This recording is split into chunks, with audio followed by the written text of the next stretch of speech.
ইতিহাসের জবানবন্দি। আজ জানবেন বাংলাদেশের ইতিহাসের একটি গুরুত্বপূর্ণ বই মূলধারা ৭১-এর ৮ম পর্ব। মুক্তিযুদ্ধে সম্পূর্ণ ৯ মাসের একটি প্রামাণ্য দলিল হিসেবে বইটি ব্যাপক সমাদৃত। লেখক মইদুল হাসান মুক্তিযুদ্ধকালীন সময় দেশের অভ্যন্তরীণ অবস্থা, বহির্বিশ্বের ভূমিকা এবং বিশেষ করে প্রবাসী অস্থায়ী সরকারকে ভারত কতটুকু এবং কিভাবে সহযোগিতা করেছে তার সম্যক ধারণা বইটির মাধ্যমে তথ্য সমৃদ্ধ করে তুলে ধরেছেন। মুজিবনগর সরকারের আনুষ্ঠানিক সূচনা নিয়ে প্রচারণা থাকলেও যুদ্ধকালীন সময়ে ভারতে অবস্থানরত এই সরকারের ভূমিকা নিয়ে অনেকের ধারণাই অস্পষ্ট। বিশেষ করে শেখ মুজিবের অনুপস্থিতিতে লেখক তৎকালীন প্রধানমন্ত্রী তাজউদ্দিন আহমদের ঘনিষ্ঠ সহযোগী হওয়ার সুবাদে কিভাবে তিনি এই যুদ্ধে রাজনৈতিক নেতৃত্ব দিয়েছেন, গুরুত্বপূর্ণ সিদ্ধান্তগুলো নিয়েছেন, বিশেষত মুজিব বাহিনী সহ আওয়ামী লীগের অনেক নেতাদের ভারতে অবস্থানকালে পারস্পরিক কলহ, বিশৃঙ্খলা ও বিতর্কিত ভূমিকাগুলো মোকাবেলা করে যুদ্ধকে বিজয়ের দ্বারপ্রান্তে নিয়ে গিয়েছেন তা খুবই সচেতন ও নিরপেক্ষভাবে ইতিহাসের পাতায় তুলে ধরার যথাসাধ্য চেষ্টা করেছেন। মূলধারা ৭১, বইটি পাঠ করছি আমি মাহমুদুল হাসান।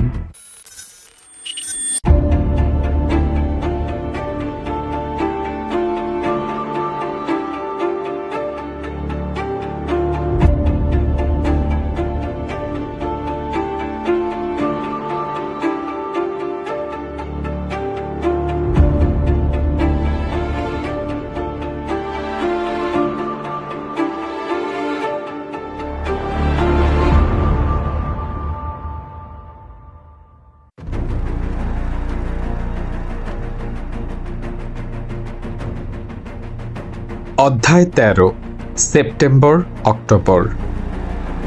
আওয়ামী লীগের ক্রমাবনত উপদলীয় পরিস্থিতির মাঝে শেখ মনির প্রভাব ও ক্ষমতার কথা বিবেচনা করে এবং মুক্তিযোদ্ধাদের মধ্যে বিশৃঙ্খলা ও ত্রাস সৃষ্টি থেকে তাকে বিরত করার বিভিন্ন চেষ্টা ব্যর্থ হওয়ার ফলে পুনরায় দিল্লির সংশ্লিষ্ট দফতরে জরুরি দৃষ্টি আকর্ষণের প্রয়োজন দেখা দেয়।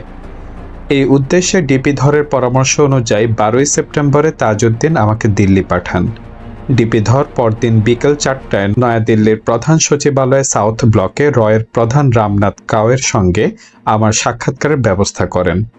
সাম্প্রতিক কিছু অবাঞ্ছিত ঘটনার আলোকে যথাশীঘ্র মুজিব বাহিনীকে বাংলাদেশ সরকারের নিয়ন্ত্রণে আনার পক্ষে আমার বক্তব্য কাও ভাবলেশহীন মৌনতায় শ্রবণ করেন এবং আমার বক্তব্য শেষ হওয়ার পর বিদায় জ্ঞাপনকালে ক্ষণিকের জন্য সে মৌনতা ছিন্ন করেন।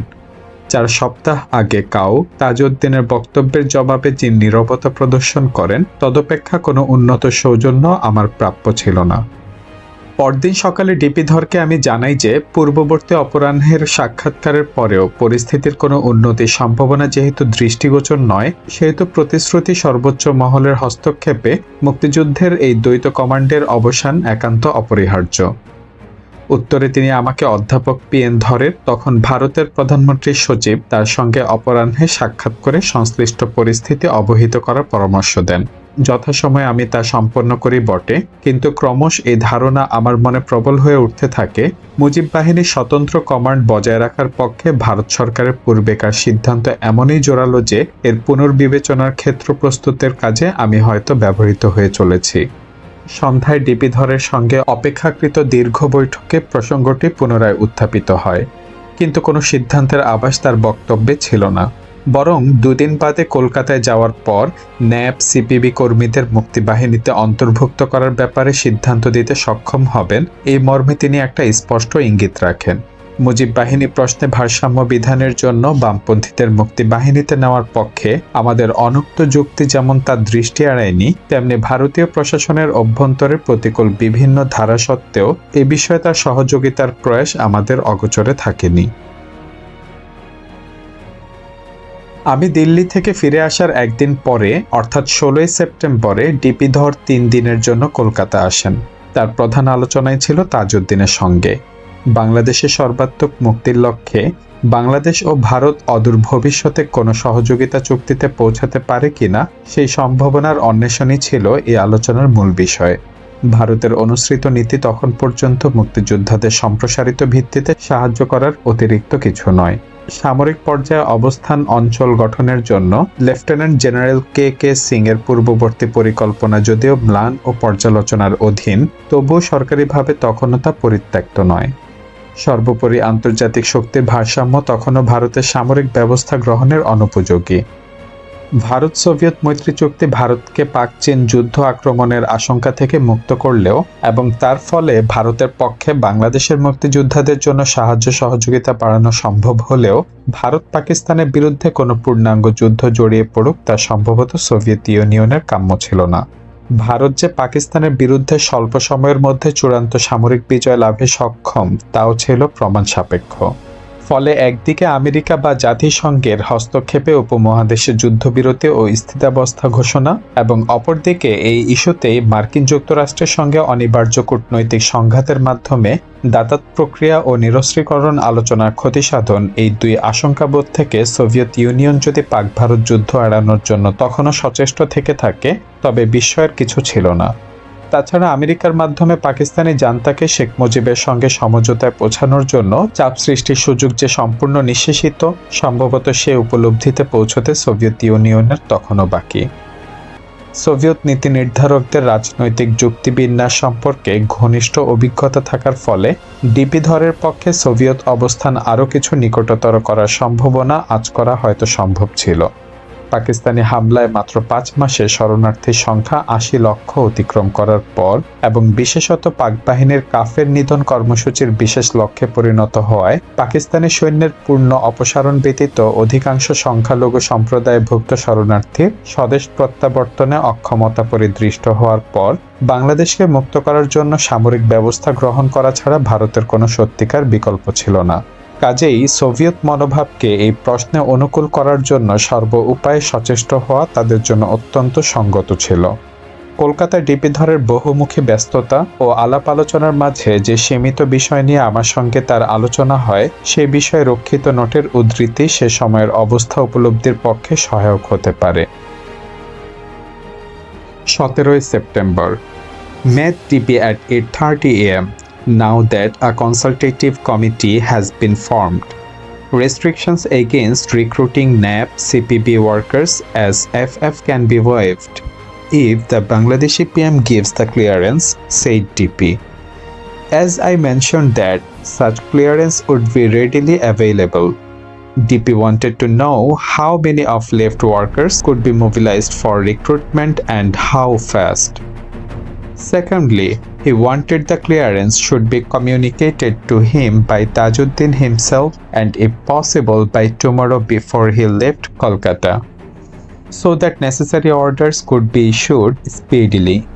With regard to the first point, I said that the total number could reach between 20,000 and 25,000 and the mobilization could be made at a rate of 5,000 per week. Met Tajuddin at 3:30 PM and told him about the clearance required by DP. He asked for Group Captain Khandokar's opinion since the C-in-C was out of station. Khandokar supported the move. He offered his transport for its use for contacting NAP camps on western sectors. On my way back to DP, I went to NAP and CPB offices, handed over the jeep and gave necessary advice. Met DP at 5 PM as scheduled. DP said that the recruitment and training would begin immediately. Usual 3 weeks training and induction under BD command. But he remained silent about the actual size to be recruited. He proposed another meeting with me next day to discuss other matters. 18 September. Met Tajuddin at 8 AM and briefed him about the developments since previous afternoon. He wanted me to keep the pressure on DP about bringing Mujib Bahini under BD command. Met DP at 5 PM. He showed anxiety at the decline of FF activity. I explained the difficulty of politicizing the occupied areas and its consequence on FF activity. He emphasized the need for better coordination in selecting the targets for FF-OPS and wanted to know if there was insurmountable difficulty in inducting base workers in a few pre-selected area for OPS. He sounded so ad hoc on Mujib Bahini. he felt that his PM's intervention would be required as it seemed to be a tricky matter. Awami লীগের অভ্যন্তরীণ পরিস্থিতি বিবেচনা করে এই নতুন recruitment যথাসম্ভব গোপনে চালিয়ে যাওয়া স্থির হয়। এই সিদ্ধান্তের আরেকটি দিক ছিল সবিশেষ লক্ষণীয়। মাত্র 17 দিন আগে যে কোনো গুরুত্বপূর্ণ বিষয়ে অস্থায়ী রাষ্ট্রপতি সৈয়দ নজরুল এবং প্রধানমন্ত্রী তাজউদ্দিনের যুগ্ম সিদ্ধান্তের পদ্ধতি ডিপি ধর নিজেই যেখানে প্রবর্তন করেছিলেন, সেখানে বামপন্থীদের মুক্তিবাহিনীতে অন্তর্ভুক্ত করার মতো অত্যন্ত বিতর্কমূলক প্রশ্নে কেবল তাজউদ্দিনের একক সিদ্ধান্তকেই তিনি যথেষ্ট মনে করেন। এই ঘটনা থেকে তাজউদ্দিনের উপর তাদের ক্রমবর্ধমান আস্থা সঞ্চার ছাড়াও আওয়ামী লীগের অভ্যন্তরীণ জটিলতা সম্পর্কে তাদের সচেতনতার প্রমাণ পাওয়া যায়। যদিও ডিপিধর পরবর্তীকালে এই সিদ্ধান্তকে মুজিব বাহিনীর প্রভাব খর্ব করার প্রচেষ্টা হিসেবে বর্ণনা করেন, তবুও তাদের আসন্ন মস্কো সফরের আগে মুক্তিযুদ্ধে বামপন্থীদের অন্তর্ভুক্ত করার কোনো সুবিবেচনা প্রয়োজন থেকেই তাজউদ্দিনের একক সিদ্ধান্তকে তারা হয়তো নিরাপদ মনে করে থাকতে পারেন।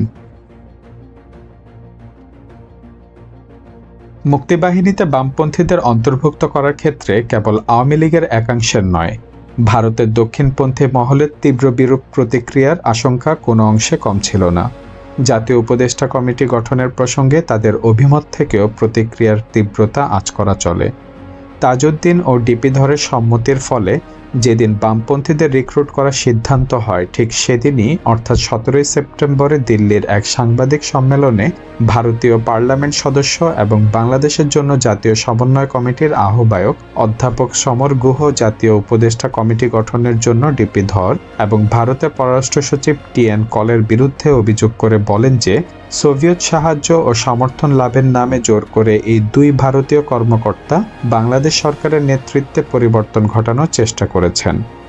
সেপ্টেম্বরের প্রথম সপ্তাহে বহুদলীয় উপদেষ্টা কমিটি গঠন এবং তৃতীয় সপ্তাহে ন্যাপ সিপিবি কর্মীদের মুক্তিযোদ্ধা হিসেবে গ্রহণ করার সিদ্ধান্তের মধ্য দিয়ে বাংলাদেশ সংগ্রামের নেতৃত্বে কোনো মৌল পরিবর্তন না ঘটলেও পরিবর্তনের যে সম্ভাবনা সৃষ্টি হয় তা সমভাবে আওয়ামী লীগের দক্ষিণপন্থী এবং ভারতের দক্ষিণপন্থীদের কাছে আপত্তিকর ছিল।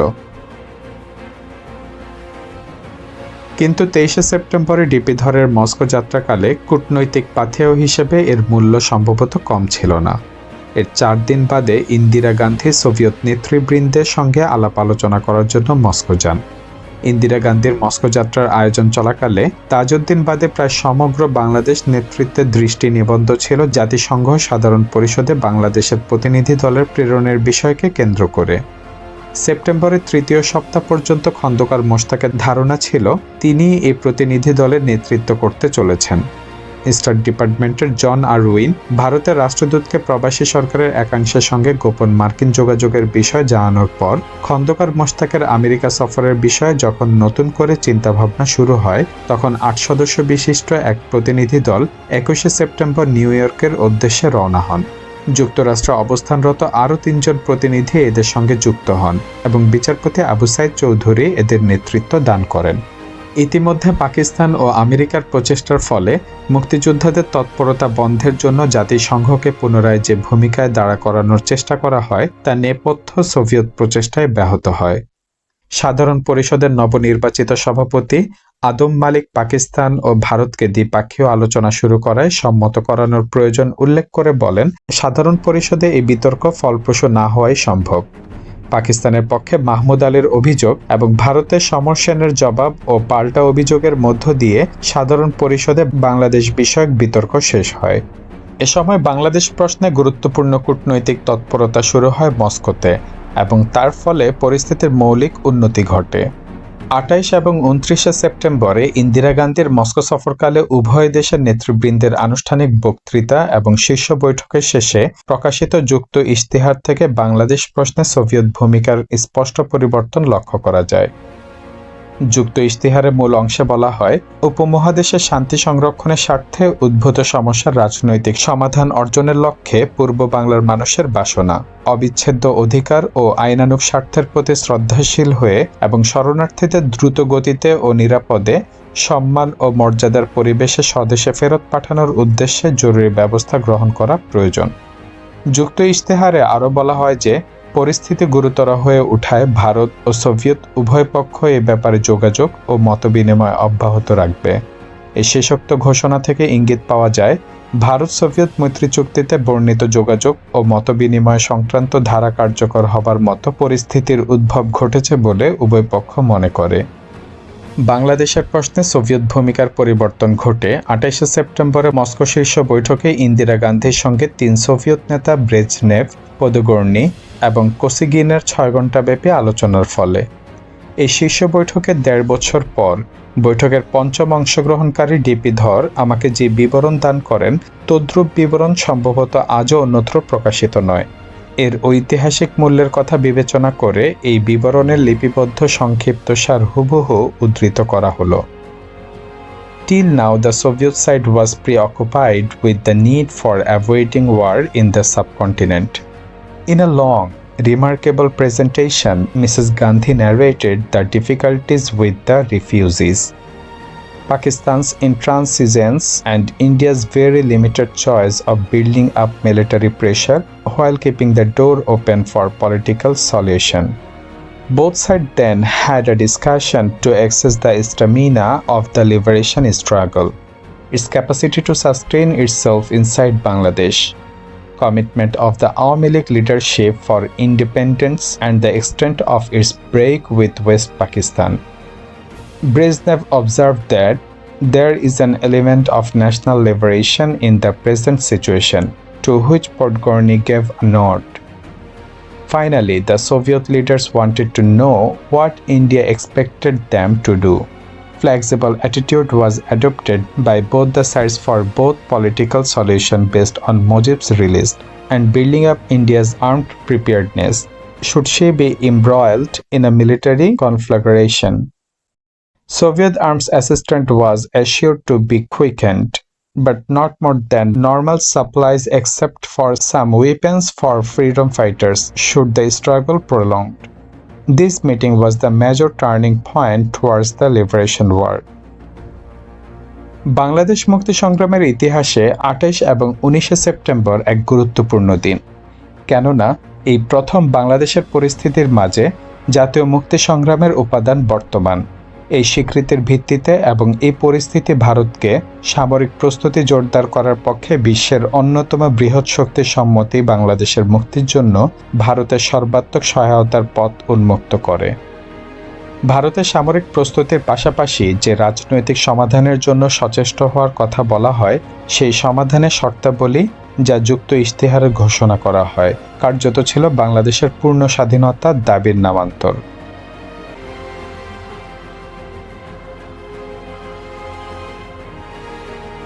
যুক্ত ইশতেহার প্রকাশের প্রায় সঙ্গে সঙ্গেই মস্কো শীর্ষ সম্মেলনে অর্জিত সাফল্য সম্পর্কে দিল্লির সমীক্ষা তাজউদ্দিনের কাছে পৌঁছানো হয়। তাজউদ্দিন মন্ত্রিসভার সহকর্মীদের নিকট সংশ্লিষ্ট পটভূমি সহ মস্কো সম্মেলন সম্পর্কে দিল্লির সমীক্ষা এবং এই ইশতেহার সম্পর্কে তার নিজের অভিমত উপস্থিত করেন। 2 দিনের মধ্যে মস্কোতে যে যুক্ত ইশতেহার প্রকাশিত হয় তা 3 দিন ধরে আলোচনা করার পর প্রবাসী মন্ত্রিসভা অবশেষে 200 শব্দ বিশিষ্ট প্রতিক্রিয়া খসড়া অনুমোদন করেন। বস্তুত মস্কো আলোচনার ফলাফল ও যুক্ত ইশতেহারের জন্য অপেক্ষা না করেই কোসিগিনের স্বাগতিক বক্তৃতাকে উপলক্ষ করে আওয়ামী লীগের অজ্ঞাতনামা প্রভাবশালী জাতীয় পরিষদ সদস্যদের প্রতিক্রিয়া ফলাও করে স্টেটমেন্ট পত্রিকায় প্রকাশিত হয় এবং এতে বলা হয়, কোসিগিনের ভূমিকা এতদিন যাবৎ পাকিস্তানের সামরিক শাসকেরা যা চেয়েছিল তার সঙ্গে সার্থকভাবেই মিলে গেছে। কিছুটা এরই জের হিসেবে মন্ত্রিসভার আলোচনাতেও বাংলাদেশের স্বাধীনতার অধিকার যাতে সামান্যতম অর্থেও খর্বিত না হয় সে সম্পর্কে সতর্ক পর্যালোচনার পর মন্ত্রিসভা যুক্ত ইশতেহারকে সর্বসম্মতভাবেই স্বাগত জানান।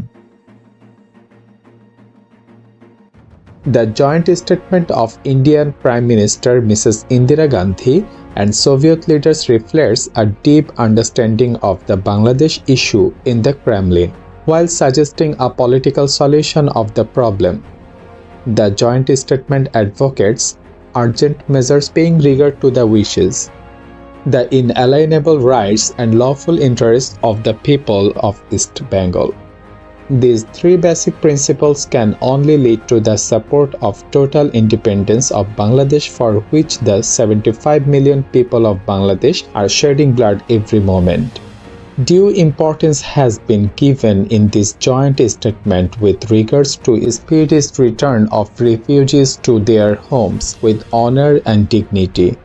This can happen only if the refugees are enabled to return in freedom, which is the avoid policy of the government of Bangladesh. At a time when the destiny of 75 million struggling people of Bangladesh is being discussed all over the world and in the UN, we wish to reiterate and re-emphasize that total independence is our goal. We urge all the power of the world to support this goal. People of Bangladesh and their elected representative have given a irrevocable verdict on this issue.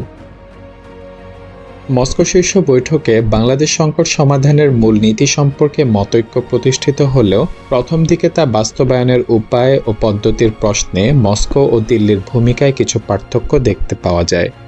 যুক্ত ঘোষণার পরপরই Soviet পত্রপত্রিকায় পাকিস্তানের বিরুদ্ধে সমালোচনা তীব্রতর হয় এবং বিভিন্ন Soviet শহরে প্রতিবাদ সভার মতো বিরল ঘটনা অনুষ্ঠানের সংবাদ আসতে থাকে। তবু পরবর্তী 2 সপ্তাহ ধরে অন্তত ইয়াহিয়ার 12 অক্টোবরের বক্তৃতার আগে পর্যন্ত সংকটের নিরস্ত্র সমাধানের পক্ষে তাদেরকে আশা বজায় রাখতে দেখা যায়। দাতাত প্রক্রিয়া অব্যাহত রাখার বৃহত্তর স্বার্থে দক্ষিণ এশিয়ায় যুক্তরাষ্ট্রের বিরুদ্ধে প্রকাশ্য ভূমিকা গ্রহণের ব্যাপারে তাদের জড়তা ছিল বোধগম্য। 22 অক্টোবর মৈত্রী চুক্তির 9ম ধারা অনুযায়ী সোভিয়েত সহকারী পররাষ্ট্রমন্ত্রী ফিরোবিন দিল্লি সফর শুরু করার পর সোভিয়েত ভূমিকা সম্পর্কে সংশয়ের নিরসন ঘটতে থাকে। পাকিস্তানি জান্তার মনোভাব ও উদ্দেশ্য উপলব্ধির ক্ষেত্রে বরং ভারতের নীতি নির্ধারকগণ আমাদের অভিমতের নিকটতর ছিলেন। বস্তুত শেখ মুজিবের মুক্তি ও আওয়ামী লীগের কাছে ক্ষমতা হস্তান্তরের পর পশ্চিম পাকিস্তানের ক্ষমতায় অধিষ্ঠিত থাকা জান্তার পক্ষে যে সাধ্যাতীত এ কথা বহির্মহলের অনেকেরই জানা ছিল। যেমন জানা ছিল ক্ষমতা হস্তান্তরের ক্ষেত্রে তাদের প্রবল অনিচ্ছার কথা। এসব উপলব্ধির ব্যাপার ছাড়াও বিপুল সংখ্যক শরণার্থী রক্ষণাবেক্ষণ সেপ্টেম্বর-অক্টোবর নাগাদ ভারতের জন্য এমন বিপজ্জনক হয়ে পড়ে যে এর সম্ভাব্য সামাজিক ও রাজনৈতিক বিপর্যয় রোধের জন্য দ্রুত ও চূড়ান্ত ব্যবস্থা গ্রহণই তাদের পক্ষে অত্যন্ত জরুরি হয়ে দাঁড়ায়।